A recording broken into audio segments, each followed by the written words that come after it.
Hello TL Travelers, and welcome to or welcome back to the TL Travel YouTube channel. If you are new here, welcome to the family. Right now we are sharing some tips and tricks and travel fails and story times and all that fun stuff from our trip to South America. We backpacked for 6 months through South America and learned a lot. Now, this was before I had my YouTube channel, so I was not able to share it with you then, but we do have some fun photos and videos to, complement our lessons learned in this video today. Oh, he's good. He's got some air there. Oh, you can hear the sound that is making.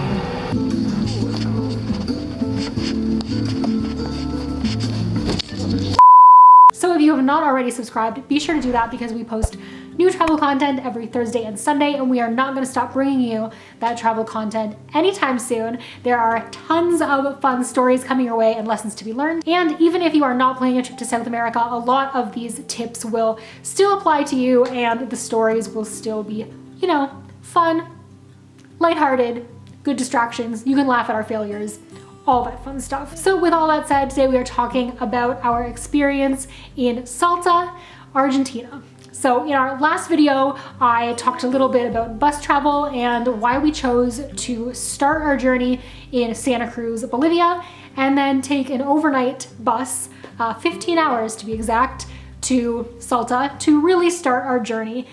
And yeah, did it ever start?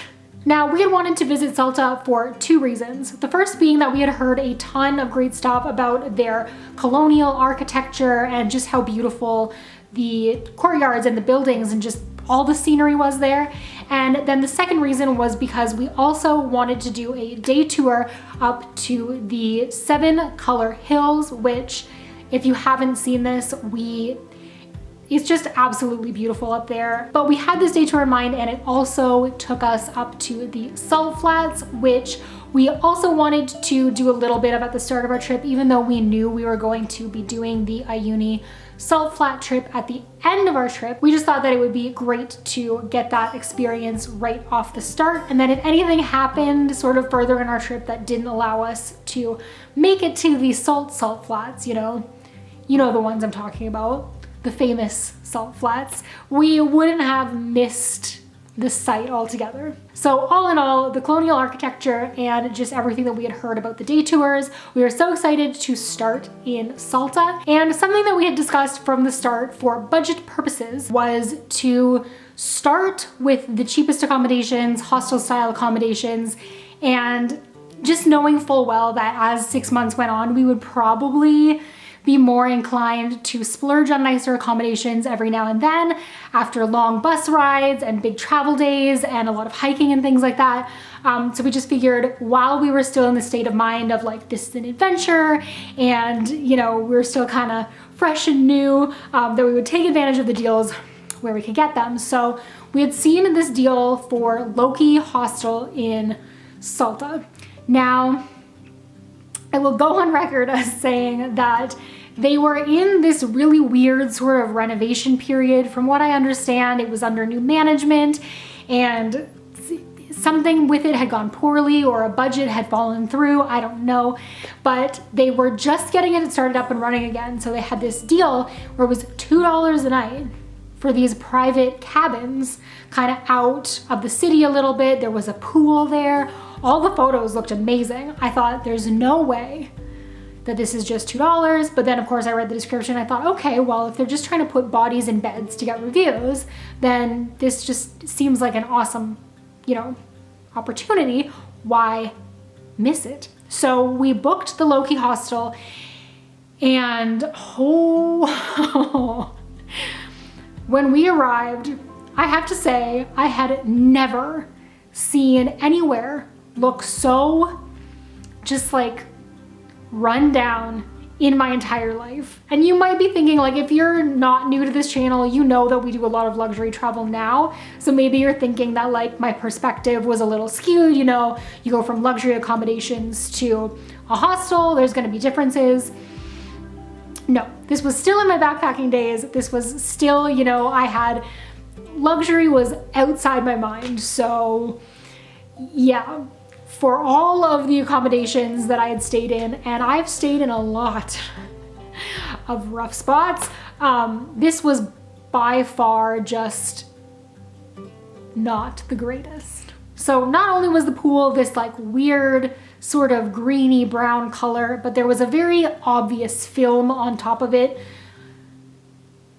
It was gross. We were taken to our private cabin and we were really excited. I mean, for $2 a night, you can't get any better. I mean, you can't even camp for $2 a night. So, you know, we were counting our blessings that we had a roof over our head. And when we got in there, it was very standard. You know, they just had like the regular mattress, and then it did have its own private bathroom. So that was great. But we noticed pretty quickly that the sheets and blanket and the pillow had clearly not been washed. Like not even an attempted wash. It wasn't stained. It was like just dirty. And the water didn't work. So the sink didn't work, the shower didn't work. We had just gotten off of a 15-hour bus ride. The pool wasn't, so there was just no way for us to like get clean. So Derek and I talked about it a little bit. We had booked our tour with Loki, and the tour, I will go on record as saying the tour was great.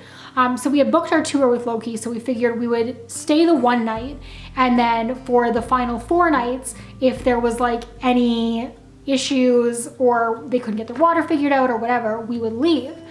So we stayed the first night. It was it was not a great sleep, and Loki is known for the sort of social aspect of it. They really are a great hostel chain. They have like, you know, event nights, and they do a lot to sort of keep people social. We were not getting that vibe here at all. And so after our tour, we decided that we definitely wanted to check out, but we were informed that if we canceled our 4 nights, we would owe them not $8, not the $2 a night that we had booked at, but we would owe them the full rate for that room, even though they were selling it for $2 a night. So that definitely put a super sour taste in our mouths for the very start of our trip. And yeah, we just felt like we weren't having, we really weren't having the greatest of luck on our adventure so far. But you might be wondering about the tour that I mentioned, because yeah, the tour was great. We had a great guide, and we were so excited to get out and to see the 7 Color Hill and to see the salt flats and just to like learn a little bit more about the culture. And again, like I think I just said, our guide was great. She told us all the things that we needed to know. But this really crazy thing happened, which was it poured rain to the extent that like locals in the spots where we were driving were coming out and taking pictures because they just couldn't believe what they were seeing kind of rain. And the vehicle that we had really had some struggles making it through.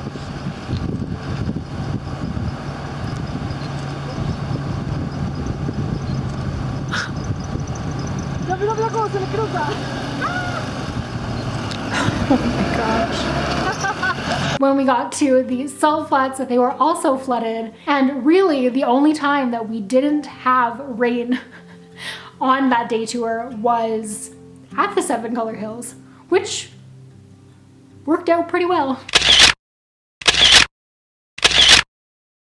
So overall, we managed to learn 2 lessons on this official first day of our trip. The first being that no matter what the situation, you're going to get what you pay for.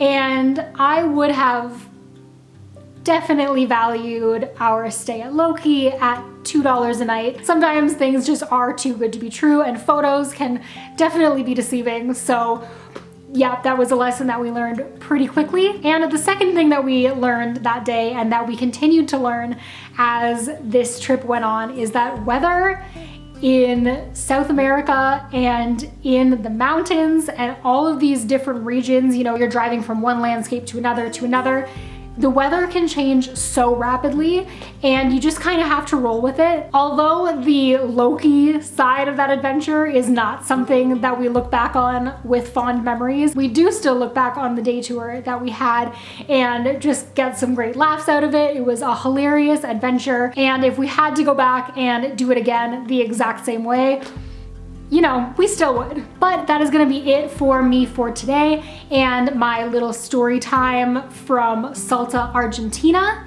If you have not already hit the subscribe button, definitely do it. We post new travel content every Thursday and Sunday. And in our next video, we are going to be talking about our overnight bus trip that turned into a freezing cold, muddy sidewalk adventure. You're probably thinking, what? But that really is the best way that I can describe it. So stick around, hit that like button if you enjoy this type of content from me, and until I see you guys in my next video for our Umawaka adventure, stay great, stay safe, and I'll see you then. Bye guys.